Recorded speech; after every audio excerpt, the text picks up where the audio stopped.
Ok, estamos aqui no nosso terceiro bloco com a professora Ana Paula Zomer, que é doutora em Direito Penal pela USP, pós-graduada em Milão, procuradora do Estado e professora de diversos cursos. Ana Paula, ontem eu li no O Globo que as coisas aqui em São Paulo estão se complicando muito mais do que parece. Por quê? Já começam a notar indícios concretos da formação de milícias. Já há milícias aqui em São Paulo.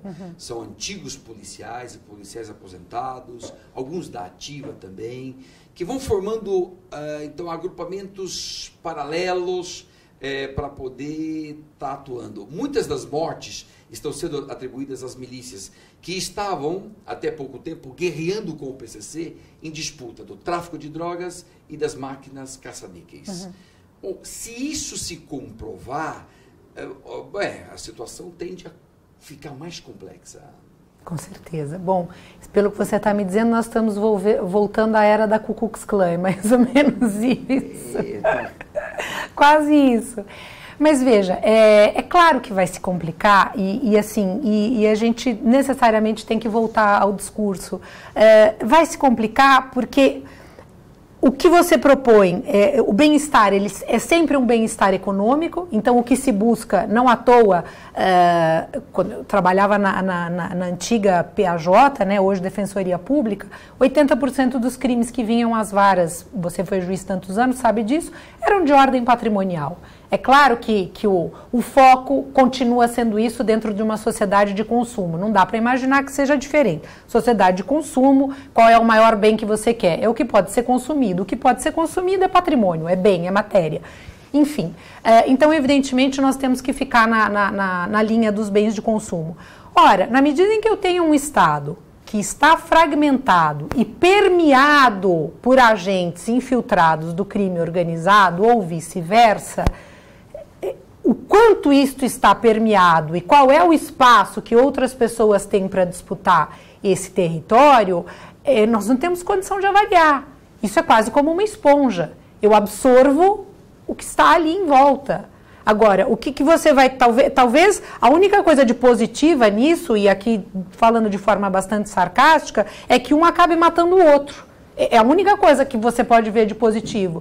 Agora, quem paga por isso, e repito, dizendo isso de forma bastante sarcástica, porque evidentemente isso não é positivo, quem vai pagar por isso é o cidadão que vai continuar sendo morto por engano, como você colocou.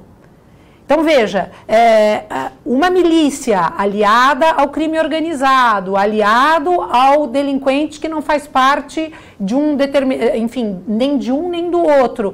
Com que segurança nós vamos andar na rua? Então você tem mais alguém para te alvejar, você é alvo de mais alguém, sabe? E é aí que eu digo que o discurso, ainda que bem intencionado, não é um discurso que concretamente vai funcionar, sabe? Ele não tem como funcionar enquanto não se entender que o problema é muito maior do que parece. Duas coisas precisam ser feitas em caráter de urgência. Por exemplo, no nosso curso de Direitos Humanos lá na Procuradoria-Geral do Estado, um dos estudos que um dos grupos fez dizia que se nós conseguíssemos manter válidos em dia todos os benefícios durante a execução penal, não haveria necessidade de construção de presídios. Porque o que nós temos de pessoas, e o mutirão do CNJ mostrou isso, de pessoas que estavam encarceradas em São Paulo, quase 400 pessoas com pena cumprida que foram liberadas pelo mutirão. Então, primeiro, nós temos que dar um jeito nesse problema da execução penal. 2, nós temos que ser rigorosos, não é na implementação de políticas, de penas criminais recrudescidas, na implementação de meios para afastar deste Estado vigente as pessoas que desnecessariamente estão se corrompendo. Porque o incrível não é a pessoa que não tem condições de conseguir um determinado pão, o leite, a roupa, etc., ingressar pela criminalidade, ainda que não seja louvável. O incrível é a pessoa que anda de carro oficial ingressar na criminalidade. Esse é o incrível, porque esse não precisa. sabe? Esse tem casa, esse não paga aluguel, esse o filho estuda em boa escola, esse vai para Nova York, e ele está às custas do crime organizado. Então, aonde a coisa tem que se recrudescer, não é na sanção para aquele que é pego na delegacia comumente. A sanção tem que ser recrudescida para aquele que, não precisando e fazendo parte do status quo vigente, se presta ao triste papel da promiscuidade com o crime organizado. Porque é ele que alimenta o crime organizado, é ele que faz com que... Sem ele, o crime organizado não sobrevive, Luiz Flávio. Sim. Não sobrevive. Se ele não tiver pessoas em postos chaves que franqueiem a ele conseguir esse trânsito e essa locomoção, ele morre asfixiado. E como é que ele sobrevive? Comprando essas pessoas. Então, parte do Estado está agora com o crime organizado, parte do Estado está com as milícias, estão formando as milícias, e parte do Estado não está com nenhum e nem outro, mas anda cometendo abusos. Ou seja, é grande a parcela do Estado que está podre. É muito grande. E o que acontece? Os bem-intencionados, e nós sabemos que, como em todo lugar, há os bons e há os ruins, isso aí não é privilégio de nenhuma comunidade, de nenhum agrupamento de pessoas, né? Acabam pagando pelos maus. Sabe? Você vai numa repartição pública, qualquer, tem 3 ali que estão trabalhando que nem máquinas a vapor e tem 6 que estão batendo papo tomando café. Qualquer lugar que você for. O problema, me parece, do discurso é a teorização excessiva em detrimento da realidade.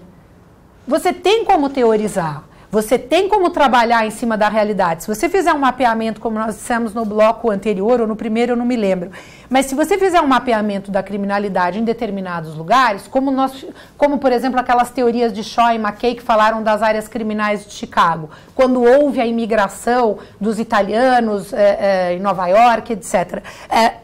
Depois que você faz o mapeamento, você tem como teorizar. Mas se esse mapeamento é falacioso, não adianta você teorizar. Você está teorizando em cima de um dado equivocado. Então a sua teoria não pode ser aplicada, porque o teu material de base, a tua pesquisa é mentirosa. O material que você tem para trabalhar em cima não corresponde à verdade. Via de consequência, nenhuma teoria, por melhor que ela seja, vai resolver o problema. Por isso que um instituto como o seu de pesquisa é fundamental, porque o Brasil não investe em pesquisa. Nós estamos anos-luz em pesquisa em relação ao resto do mundo. Os Estados Unidos, então, nossa, nós não podemos nem chegar perto. No artigo, né, que nós escrevemos semana passada, o título era bem este: nós não temos pesquisas nem sequer para saber quantos policiais são mortos. Não temos. Nós não sabemos quantos policiais são mortos. É verdade. Então é uma pobreza em termos empíricos, em termos de números, de dados incríveis. Agora, essa pobreza toda, eu acho que ela é bastante denunciadora. Quando eu não quero resolver um problema, eu também não quero saber o tamanho do problema. Com certeza, com certeza. Você passa por aí, né? Com certeza. E aí nós vamos voltar ao que o nosso queridíssimo Zaffaroni fala. Quando nós conseguimos entender que, ao invés de construir presídio, o que nós poderíamos resolver esses dados, quando me trouxeram isso num trabalho na classe, eu fiquei alarmada. Professora, olha, se simplesmente cumprirmos todos os benefícios, acaba o problema da superlotação. Isso é um dado de um impacto enorme, inclusive em termos de economia para o Estado. Ponto A. Mas ainda temos um ano para informatizar. Só em 2013 vai estar tudo informatizado. Ok. Muito bem. Enquanto nós não entendermos que, como diz Zaffaroni, com aquela sapiência dos gênios, que eu o reputo um gênio particularmente, que nós precisamos construir escolas e não presídios, e aí sim nós estamos fazendo prevenção criminal extrapenal, porque nós estamos dando oportunidade, futuro, estrutura, sensação de pertencimento, possibilidade. Todas estas palavras são os antônimos da criminalidade. Não é confortável ser criminoso. Não é confortável viver escondido. Eu não estou falando de casos patológicos, é psicopatia, enfim, aí já é um outro problema. Aí você pode dar todas as oportunidades que não vai resolver. O psicopata já é um caso à parte. Não é disso que eu estou falando, não estou falando de distúrbio de personalidade, eu estou falando de pessoas com um grau de normalidade que funcionam socialmente, porque, como dizia o Milor, de perto ninguém é normal, mas vamos admitir, né, uma normalidade que nos permita funcionar. Muito bem. Dentro disso, não é confortável para uma pessoa ser criminosa. Ela vive procurada, ela vive escondida, ela vai presa, ela sai. Então, se ela puder ter um leque de opções válido, é claro que uma pessoa minimamente normal vai preferir isso.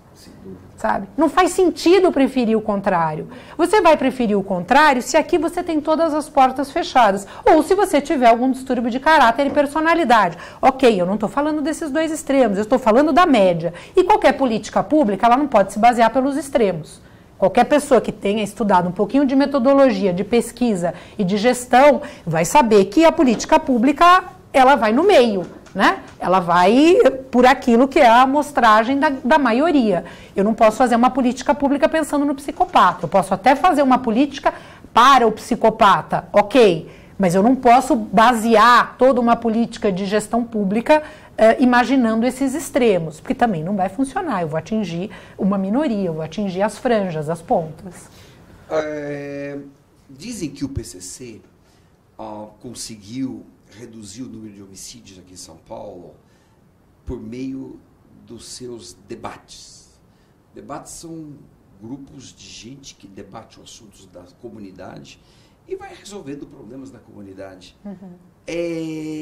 Seria um bom caminho preventivo esses conselhos de bairro, conselhos de comunidade e tudo, instalar isso, digamos, profusamente pelo país, com certeza. Que fique resolvendo os litígios ali, menores, e bate-papo com todo mundo. Com tipo de uma polícia, vamos chamar de uma polícia conciliatória. Eu acho que seria. Desde que não comandada pelo PCC.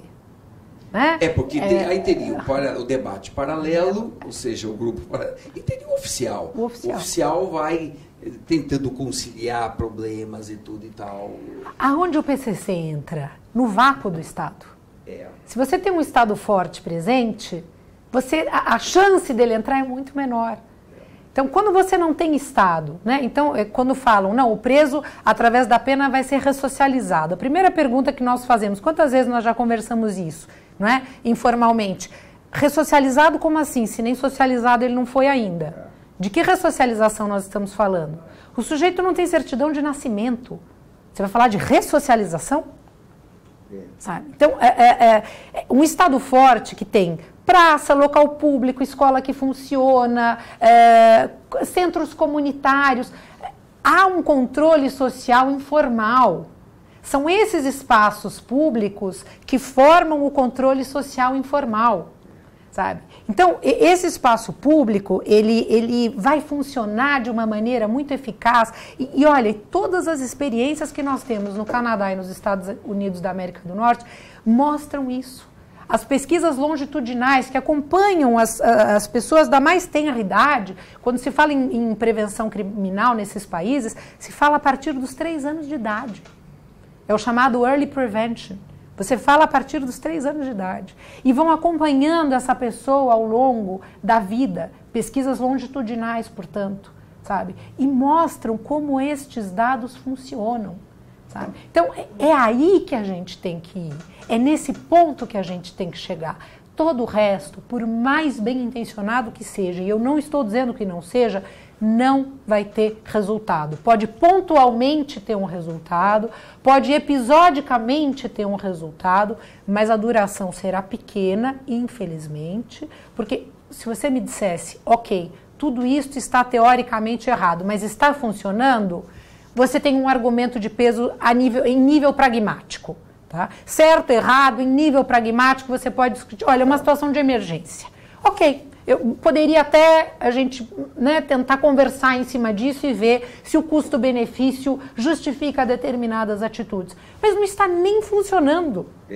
Esse é o grande problema. Nem funcionando não está. Claramente, só um dado para mostrar que a política criminal brasileira está equivocada e não está funcionando. Em 1980, nós tínhamos 11,7 mortes para cada 100 mil. 80, 11 mortes. 2010, 27,3 para cada 100 mil. Ou seja, quase triplicou o número de mortes no país e o Brasil fazendo a mesma coisa. Ou seja, o castigo previne. Essa é a crença generalizada. E contando que neste ínterim você teve em 90 a lei dos crimes hediondos, que deveria, neste discurso de recrudescimento, ter tido o condão de diminuir, então, ou de frear. E não foi o que aconteceu. Não foi o que aconteceu. Então você teve um recrudescimento importante. A lei dos crimes hediondos, ela é um marco nesse discurso de law and order, nesse discurso de recrudescimento. Um marco grande, um marco de peso, né?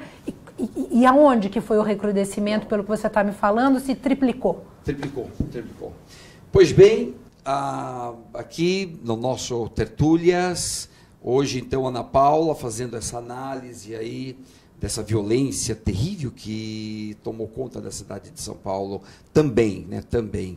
Mas, Ana Paula, gostaríamos de agradecer, dizer que esse seu livro aqui ele é maravilhoso, extraordinário, já li este livro, pena que está esgotado. Vamos tentar publicar uma segunda edição desse livro, né? O mais pronta possível. Mas agradecemos muito sua presença aqui no nosso Tertúlias. Eu é que agradeço, Luiz Flávio. É uma honra sempre, você sabe que vir aqui, a acolhida, a amizade, é uma coisa que não tem preço. Então, eu que agradeço muito a oportunidade. Sensacional. Gente, até a próxima